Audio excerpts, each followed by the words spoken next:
అయ్యో అవి కాయలు రా, బకెట్ వేసుకొని జామకాయలు చెమ్ముతాడు పడితే.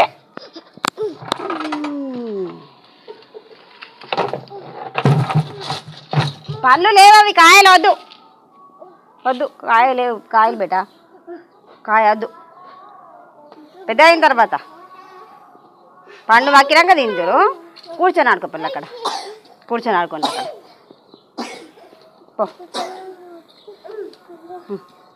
కాయ ఇగో చూడు ఎట్లుంది.